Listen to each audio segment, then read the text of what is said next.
think I mentioned last week that Mars and Saturn were about to go retrograde together. Saturn had already gone retrograde and Mars started on Sunday. And I think I was saying, don't let yourself get too overheated or distressed about anything. Try to keep it nice and light and simple as you can. Not that I think you'll be able to keep it simple, but simple as you can will cover it. This is kind of an unusual period where it can feel really heavy and hot and intense, and we have to find a way to keep ourselves focused and lift our spirits every day and not get tangled up too much in the world around us. And that way, as the whole thing works through, we will have gathered in ourselves some strength and energy that will make a really big change for us as this passes. And it'll be really positive. To get all tangled up in the drama of who said what to whom and when and why, and completely lose our focus or get depressed, how useless is that? Well, totally. So, it's not really a light and simple time, but try to do your best to stay cheerful and positive, because the opposite is definitely a blender.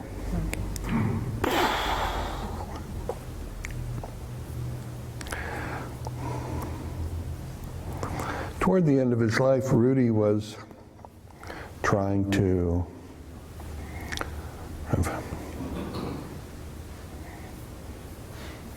articulate a much more refined vision.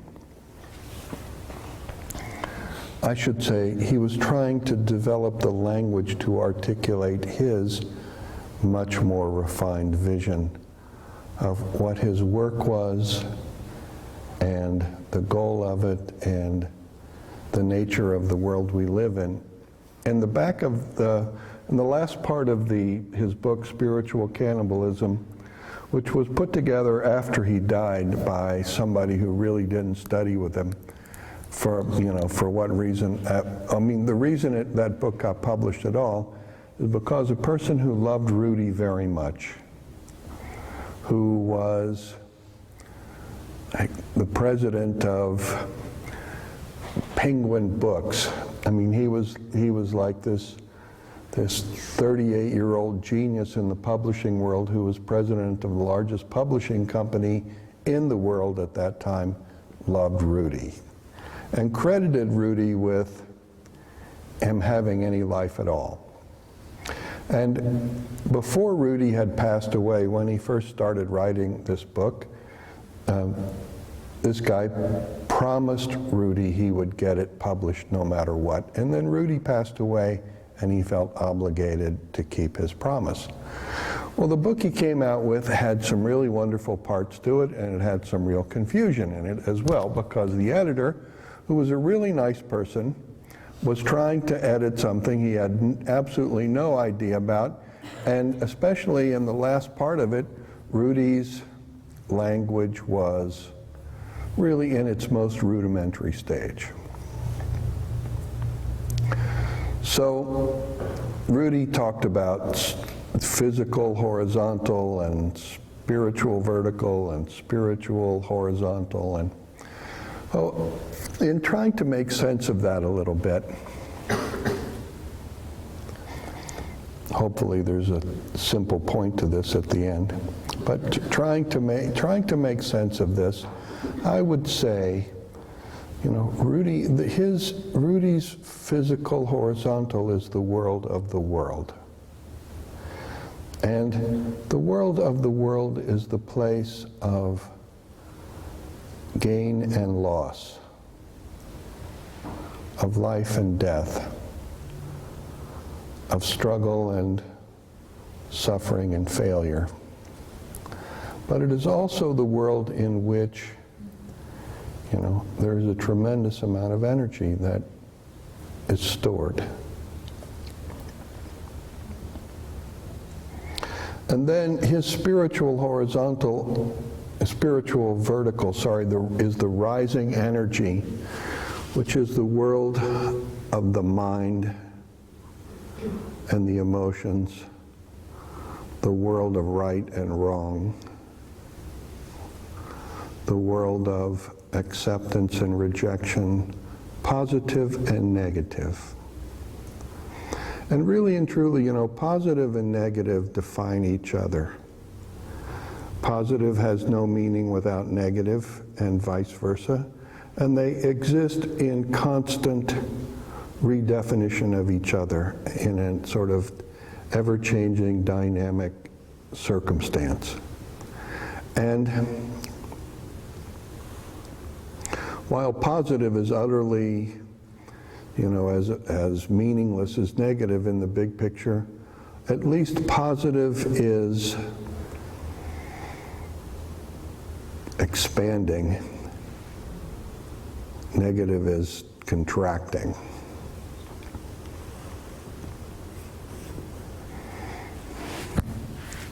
And then there's the world of what Rudi called the spiritual horizontal, and I call that the world of beauty and love. And our practice is to begin to mine the world of the physical as we tame the world of positive and negative and begin to rise above every kind of structure and limitation that is the world of both to the dimension of beauty and love which exists within ourselves, the experience of which gives meaning to everything.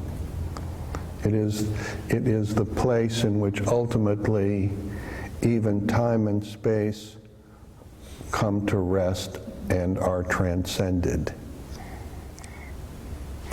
And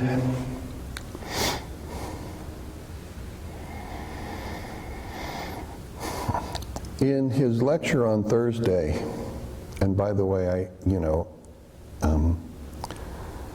having Alexis Sanderson here and listening to his lectures, I've been listening to him for like 27 years, talk about various subjects. But it is so inspiring to me to, sort of watch him grow in terms of his own mastery of Sanskrit and of this extraordinary text, and to encounter so many meaningful passages in a 10th century text that relate exactly to what I did with Rudi and what I'm doing with my life every single day. Kind of is fabulous for me. And in his most recent lecture, he referred to, this may seem esoteric to you, but a set of goddesses. I don't usually talk like this, but there were 4 sets of goddesses. The goddesses of the physical world, which are called Gocharis. The goddesses of the world of the body, the senses, and the mind. Or no, the goddesses of the world are Bhuchari goddesses. The goddesses of the senses and the mind are Gochari goddesses.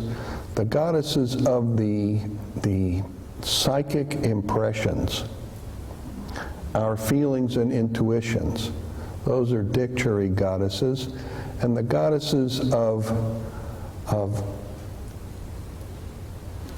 the dimension of beauty and love are called Kechari goddesses.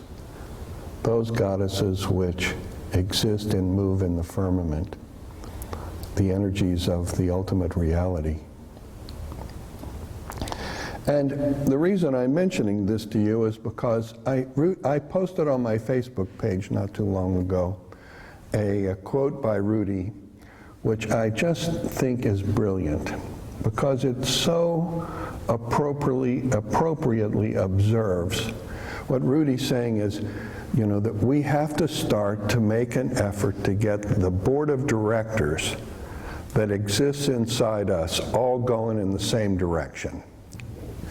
And I think it's brilliant because Rudi is observing that there are about, a dozen voices playing themselves out in everybody all the time on different levels, from our physical attractions and resistances based on our body chemistries. An example of that might be if you happen to have a strong interest in sugar, if physical, or anything else, any other substance. And to get to the place where we can connect within ourselves to that dimension of beauty and wonder and joy that characterizes the highest dimension of Rudi's tantric model, that characterizes the quality of the Shakta, the ultimate qualities in the Shakta Shaiva model that Sanderson is lecturing about. To get to that place, we really have to be willing to make the effort to bring all of the different voices that exist within us onto the same page and going in the same direction. And the thing is, we need to do this anyway if we're going to have any kind of successful life. Because our only enemy is between our ears, and the only person who ever undermines us in our life ever is us. And the suffering that all human beings experience arises out of the ignorance of, inability to, or unwillingness to make the effort to become one-pointed. In other words, this one-pointed is a yogic term. But one-pointed means getting all the different parts of us together on the same page and going in the same direction. And I usually talk about this in the context of growing spiritually. And I talk about it in the context of growing spiritually, but if you want, whatever it is you want to accomplish, if you want it to really be, whatever you're doing, if you want it to exist on a high level and be a really rewarding experience, you still have to make the same effort. The reason why, for me, spirituality is the important place to focus this one-pointedness is because every other thing you pointed on is ultimately limited. And when you are focused on growing, then you are focused, but there is no inherent limitation in any of that. If you focus on your business, you will bury yourself in overhead. If you become one-pointed in a relationship, well, good luck with that.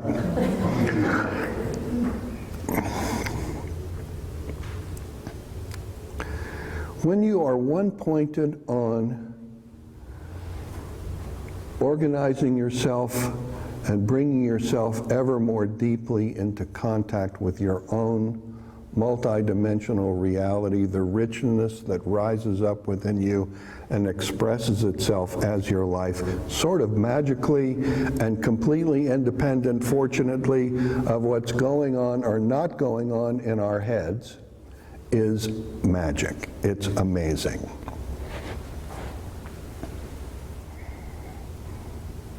As a beginner, and frankly, I start all over again every some period of time, years, hopefully not weeks, but every few years I find, I have to start all over again. And every period of time that I come to, where I recognize the need to start again, I sit down and make the effort to really dig into myself to a deep place where I am really organized and focused and committed. And this is not committed to a belief system. You know, the thing about the difference between here and any religious anywhere is, frankly, and pardon my language, we don't give a shit what you believe. I really don't. I don't care what you believe. You know why? Because it is my experience that everything human beings have ever believed since the beginning of time has proven to be wrong. So believe anything, who cares? As long as you're growing, you know, what we are doing is unpacking our beliefs and coming ever more present with the reality of our circumstance, which is basically taking in energy, creating structures in our physical life for taking in energy, which we then have internal structures to lift, which ultimately, you know, dissolve every kind of attitude and boundary and disappointment that lingers within us and allows us to live in the awareness and enduring experience of beauty and the unimaginable resource, the unimaginable abundance that is love, the resource that has created all this craziness.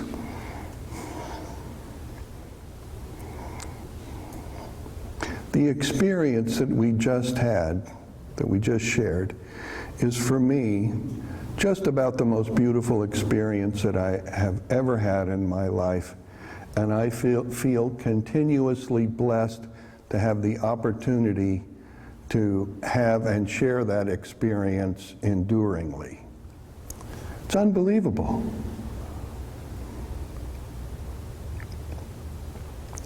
And every year that I have done this practice, it has become for me a deeper and richer experience. It was really amazing. I was having, you know, some of you know Rocky, you know how she is, so she was here to come to class and then started spinning and didn't. But, you know, we were talking before, and Rocky's been my student for like 40 years, not quite 40, 1980. Yeah, and the thing we were saying is it's really amazing that after about 40 years together, we're really starting to figure out what we're doing and understand each other. And we weren't just talking about that between ourselves, but rather about us as those of us who've been together that long in this community. And this experience, whatever it is you choose to focus it in, creates the opportunity for you literally to be nourished by every experience that you will ever have, whether it is painful or frustrating or disappointing or heartbreaking or exhilarating beyond belief.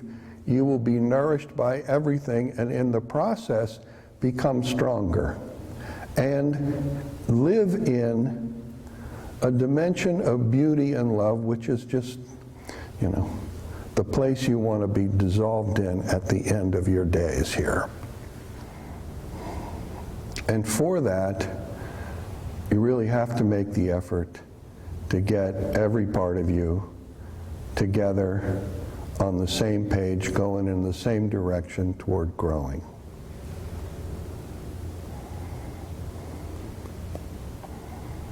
And the reason I continue to sit here after 45 years of doing this is to support you all in that endeavor.